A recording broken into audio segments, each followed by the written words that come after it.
You're not calm. You're just surviving, performing peace while drowning inside. But it's not.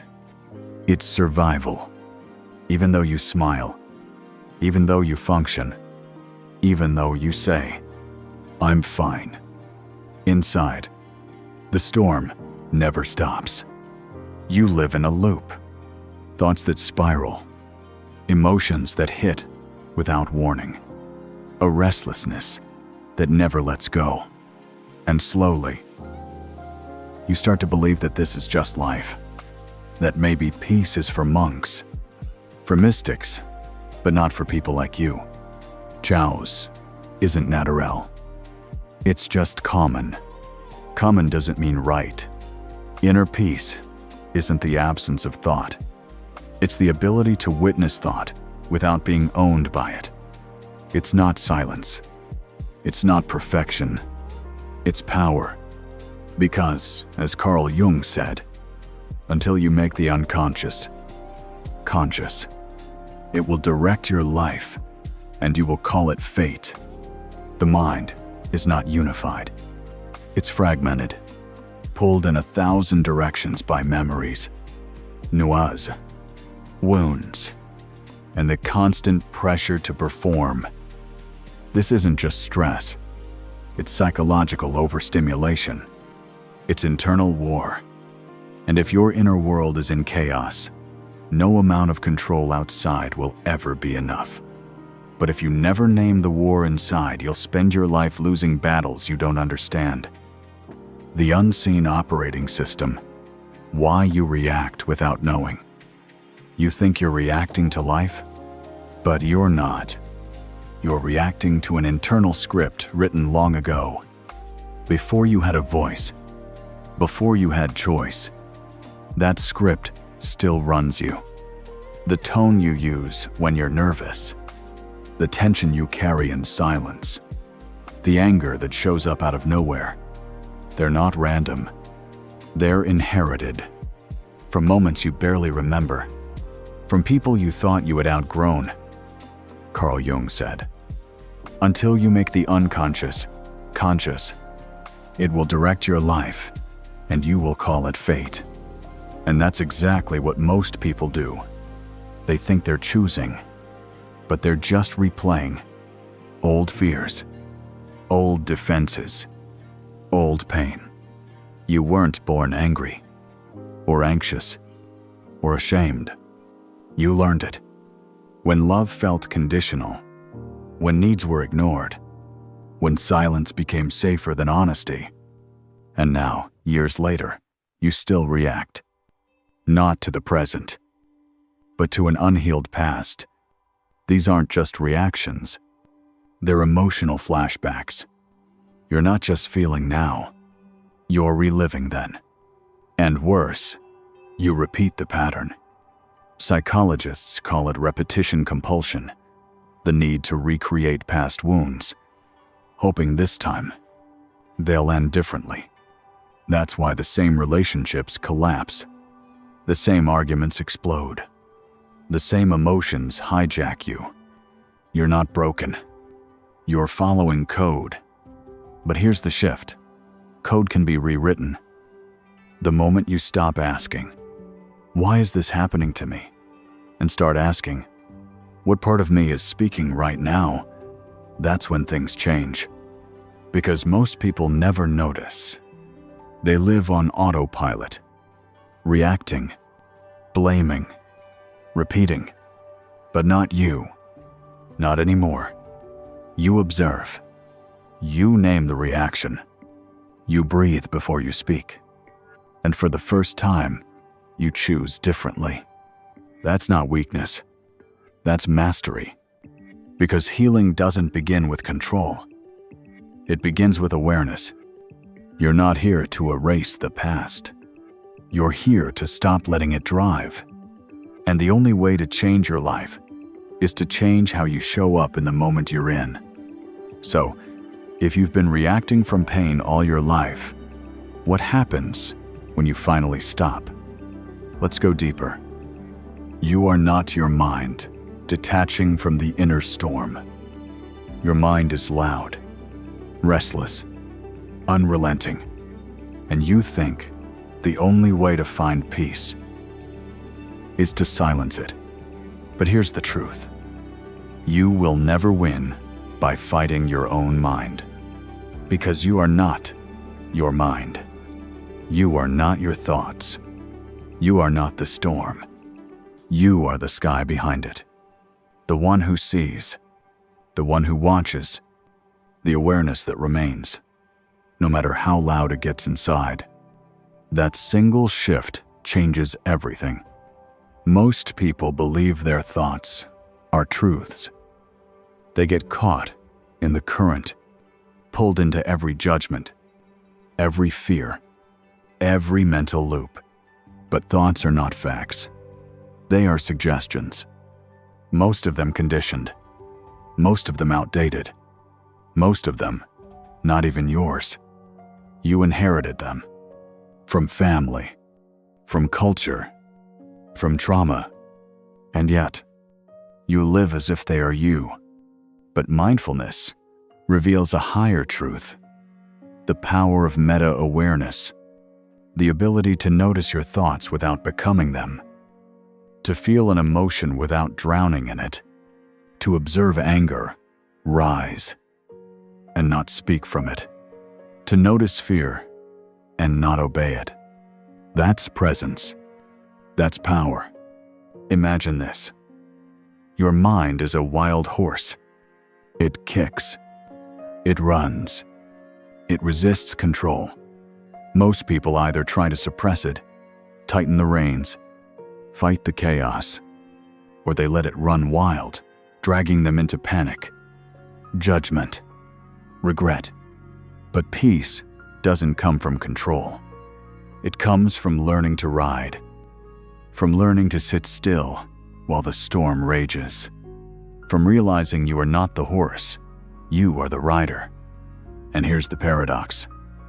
The more you fight your mind, the more power you give it. Because resistance is fuel. Whatever you push away grows stronger. Whatever you suppress festers. That's why your emotions hit harder when you try to ignore them. That's why the same intrusive thought keeps coming back. The answer is not to run. The answer is to turn and look. Sit with the discomfort. Feel the emotion without labeling it good or bad. Let the river of thought flow without trying to dam it up. You are not the water. You are the one sitting on the bank, watching, breathing, choosing not to jump in. This is what the Stoics called tranquility. This is what the mystics called stillness, and what modern psychology calls emotional regulation. But beneath all the names, it's the same practice, being aware without reacting. And yes, it's hard, because the mind will trick you. It will say, you must do something. You must fix this. You must escape. But nothing needs fixing. What you feel is not a problem. It's a process. The wave will pass if you let it. The fire will cool if you don't fan it. True peace doesn't come when thoughts stop. It comes when they no longer control you. But to ride the storm, you must first learn the skill no one teaches: emotional presence. Inner freedom begins with letting go. We live in a world obsessed with control. Control over time, over outcomes, over people, even over our own emotions. But here's the paradox. The more you try to grip life, the more it slips through your fingers. Peace doesn't come from mastering the world. It comes from surrendering your need to, because what you cling to controls you. And most of what you're clinging to is an illusion. You're not just holding on to goals. You're holding on to how things should go. You're gripping your version of reality and suffering when it doesn't match. Attachment is the chain you forged with your own hands. Every expectation you place on others, every outcome you obsess over, every story you replay in your head is a prison cell disguised as ambition. But here's the hard truth. The world will not follow your script. People will not always act how you want. Life will twist, bend, break your plans. And when it does, your inner resistance becomes your suffering. It's like trying to hold fire with your bare hands. The tighter you grasp, the more you burn. So what's the answer? Let go. Not to lose control, but to stop being controlled. Not in apathy, but in radical acceptance. This is not passivity. This is presence without control. In Taoism, they call it Wu Wei, the art of not forcing, of flowing with the Tao, not fighting the current, but aligning with it. Because you are not here to dominate life. You are here to move with it, like a reed that bends in the wind but never breaks. When you stop resisting what is, you stop suffering from what isn't.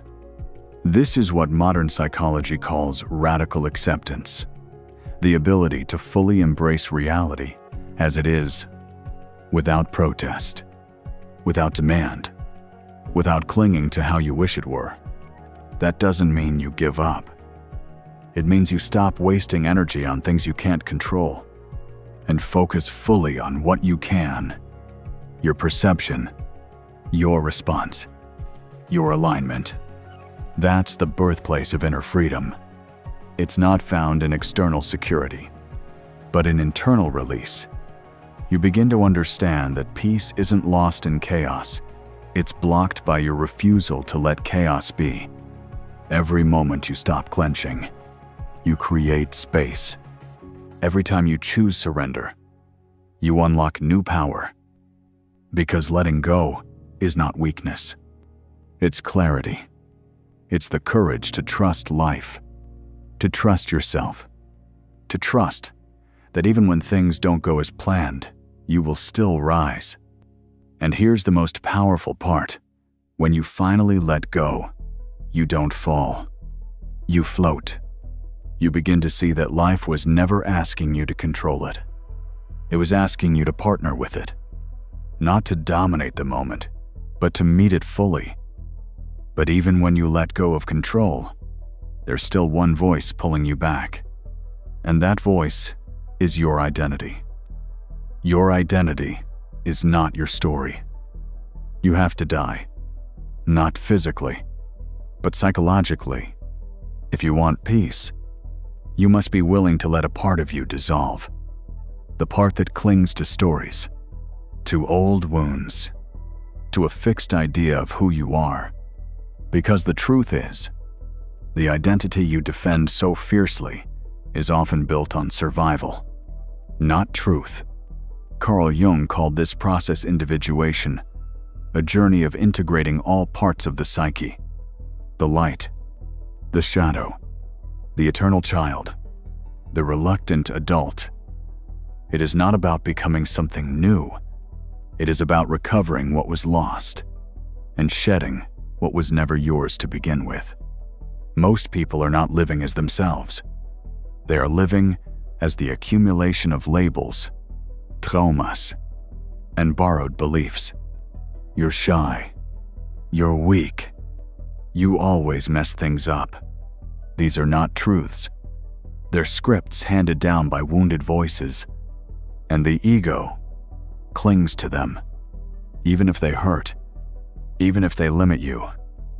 Because the ego prefers the known, even if the known is suffering. This is why people repeat the same patterns. They don't fail because they lack wisdom. They fail because they cling to identity. They say things like, "That's just who I am." But it's not. That's just who you learn to be. And as long as you believe that your past defines you, you'll keep dragging it into every present moment. You'll keep reacting the same way, sabotaging the same peace you claim to want. Here's the paradox. You can't become whole until you let the false self fall apart. You can't find peace until you stop identifying with the part of you that thrives on conflict. This death is not an end, it's a return. You're not here to become someone new. You're here to remember who you were before the world told you who to be. Peace is not found by adding more. It's found by subtracting, by letting go of the masks, by stepping out of the roles. And this takes courage, because shedding the false self means facing the unknown. But here's the truth. Most people miss. The unknown is not empty. It's freeing. Because when you no longer need to be anyone specific, you can finally be everything you were meant to be. Let go of the story. Release the narrative. Because you were never the character. You were the awareness writing the script. The moment you stop clinging to identity, you stop reacting automatically. You become responsive, not reactive. You become deliberate, not defensive. And in that space, peace is born. Not because the world changed, but because you did. But there's another illusion that keeps most people stuck: the need to control life itself. Control is the enemy of peace. Control is an illusion. You've heard that before. But hearing it isn't the same as living it. Most people spend their lives trying to control everything. Outcomes, people, perceptions, even the future. They think that if they can just predict every possibility, then maybe they'll finally feel safe. But life doesn't follow your script. It never has. And the tighter you grip, the more fragile your peace becomes. The Stoics had a word for this: amor fati. It means love your fate. Not tolerate it. Not endure it. Love it. Because when you stop fighting what is, you free up all the energy you used to spend on resistance. And that energy, it becomes clarity. It becomes power. True peace begins not when the world calms down, but when you stop needing it to. The more you try to control life, the more you reinforce the belief that you're not ready for life as it is. But what if you didn't need life to be predictable? What if you trusted your ability to adapt, no matter what came? That's real power. Not controlling the storm, but becoming someone who can stand in it without breaking. Because here's the truth. Control is not safety. Control is a cage. A cage that shrinks every time something doesn't go your way. Trust, on the other hand, is a key. Not trust in outcomes. Those are never guaranteed. But trust in yourself. Trust that whatever shows up, you'll face it. You'll learn from it. You'll rise through it. Think of it this way. A tree that's too rigid breaks in the wind, but the one that bends, it survives. Control is rigidity. Trust is flow. The more you resist uncertainty, the more it consumes you. But if you can learn to sit with it, to breathe into it, to allow it to exist without panicking, then you've already won. You're no longer held hostage by life's chaos. You become a calm presence within it. And no, this doesn't mean you become passive. It doesn't mean you stop planning or caring. It means you stop needing certainty to act. You stop needing guarantees to move forward. It's a shift in center of gravity, from grasping for control to anchoring in trust. And this is where Stoic wisdom meets psychological freedom. When you master your inner world, you stop fearing the outer one. You stop needing perfect conditions. You stop expecting others to meet your expectations.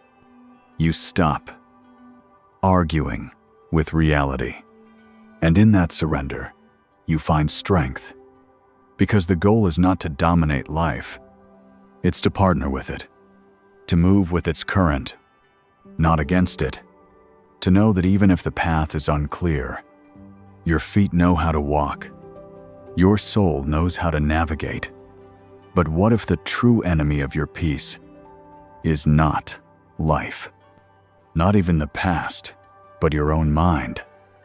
Transforming the voice inside. There's a voice in your head. You hear it every day. It comments. It judges. It narrates your life. And most of the time, you don't question it.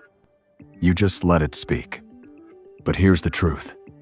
That voice, it's not you. It's a reflection, a mirror of your past, of your fears, your wounds, your beliefs. Every thought you hear is in truth. It's a projection. But if you never step back, never interrupt the stream, you begin to believe everything it says. You're not good enough. You always fail. You'll never change. You don't deserve peace. These aren't just thoughts. They become your reality. Carl Jung once said, "Until you make the unconscious conscious, it will rule your life, and you will call it fate." The inner voice is your unconscious speaking. But here's what no one teaches you. You can train it. You can guide it. You can rewire it. This isn't spiritual fluff. It's neuroscience. It's cognitive reframing. It's mental hygiene. Think about this. You wouldn't let a stranger scream at you all day. So why let your own mind do it? The voice inside is shaped by repetition, and that means you can reshape it through new patterns. Start with awareness. Catch the narrative.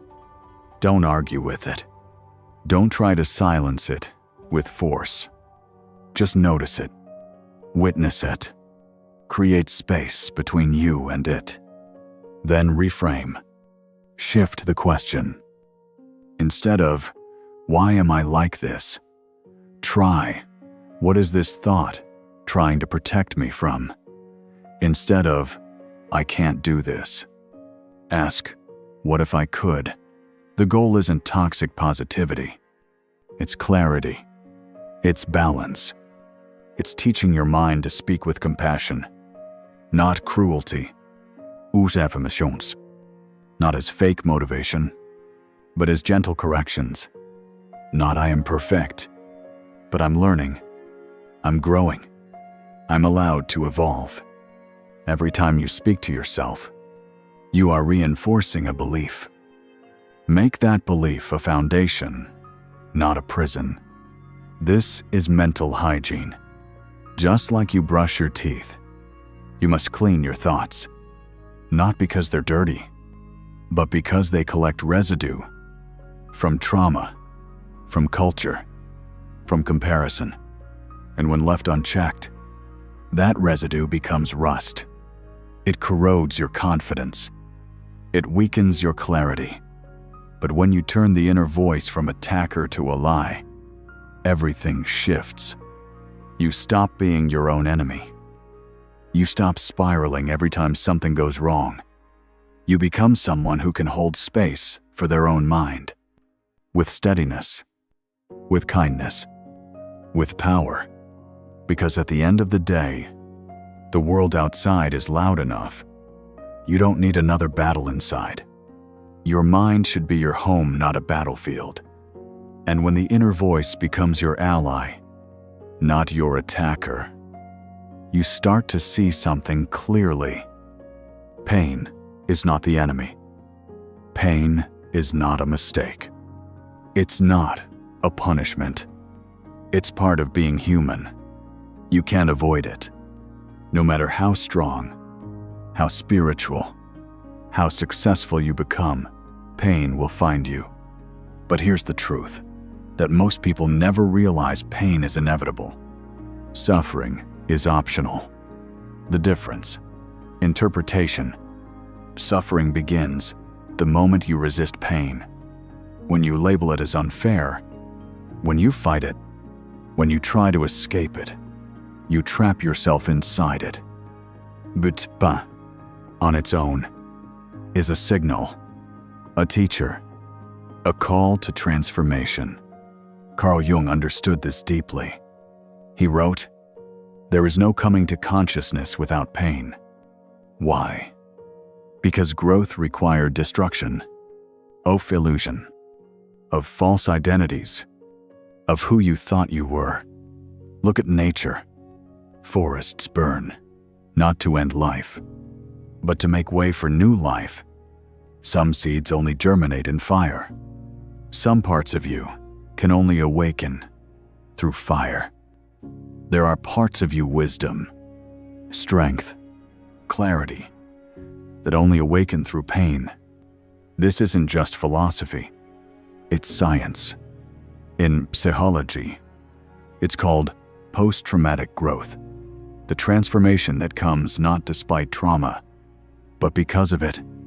People who survive deep pain often report greater resilience, more gratitude, more connection to purpose, but only if they choose to face it.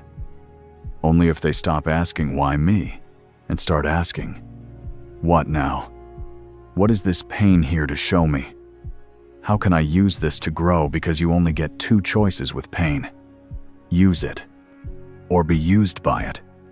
Let it fuel you, or let it define you. Most people choose the latter. They stay trapped in resentment, victimhood, regret for what could have been. But those who find peace, they choose differently.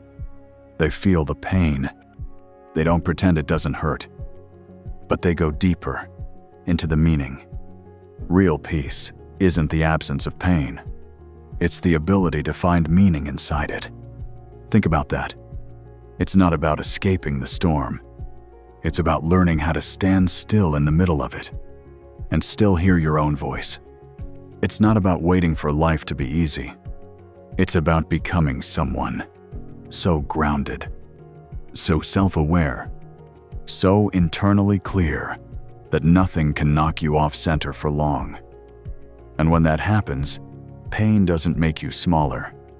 It makes you sharper, cleaner, more real. Because the greatest power you'll ever find is not outside of the fire, but through it. Your pain is not the enemy. Avoiding it is. So the next time it rises, don't run. Don't numb. Don't fight. Listen, learn, and rise. But even peace has a price, and most people aren't willing to pay it. The real price of inner peace. Peace isn't given.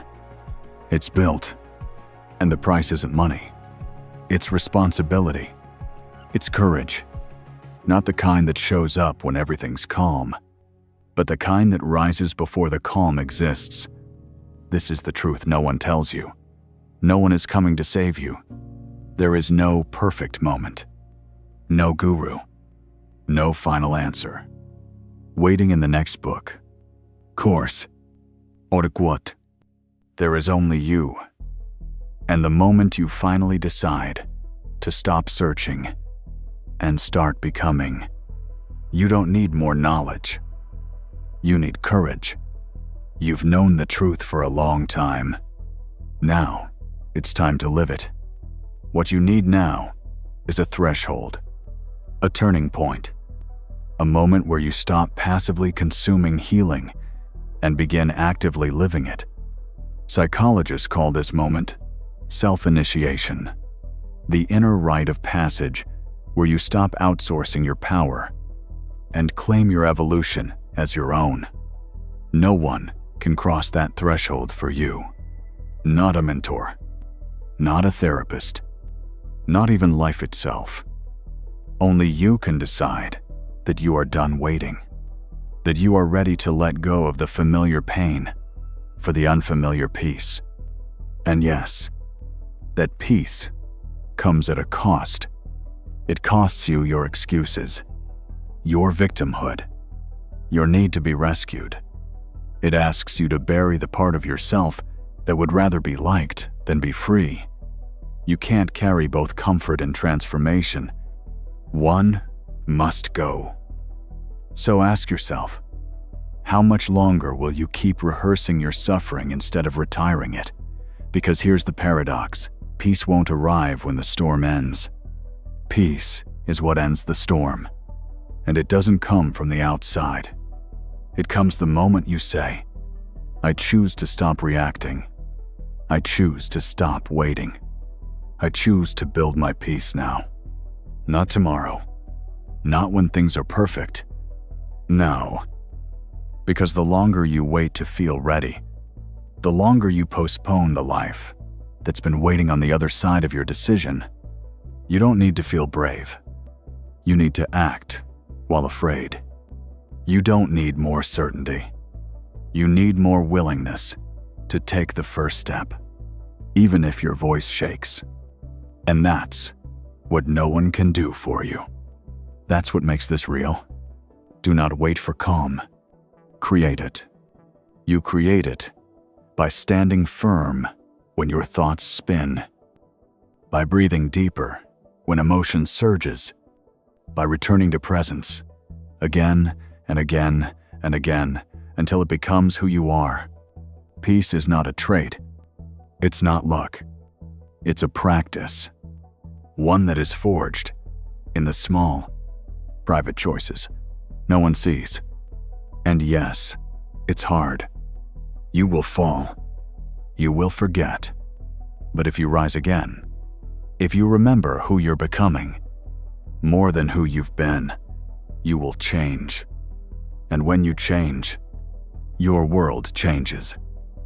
Because the world can't shake someone who has chosen stillness over chaos, who has trained their nervous system to trust themselves more than their environment. That's what real freedom looks like. Not the absence of conflict, but the unshakable presence you carry within it. So now we arrive at the one truth that changes everything. You don't need more time. You need a decision. A choice to stop leaking your peace to the unpredictable world and start building it from the inside out. You've walked through every storm, every illusion, every fire. And now, after everything you've heard, there's one last decision that changes it all. This is your moment. This is not the end of a video.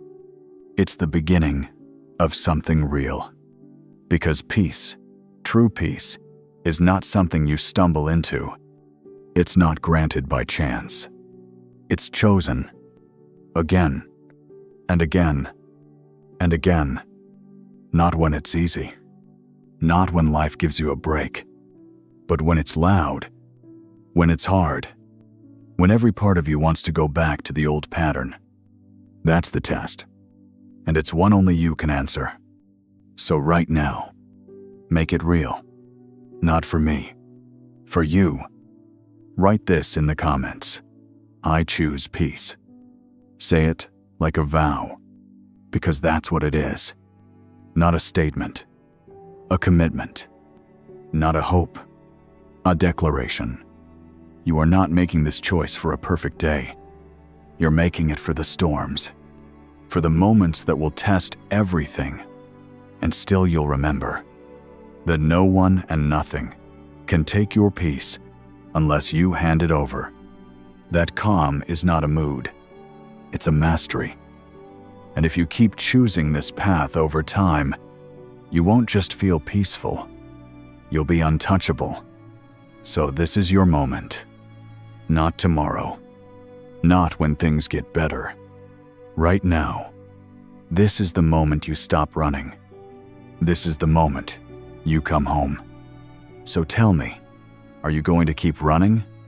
Or are you going to come home to yourself?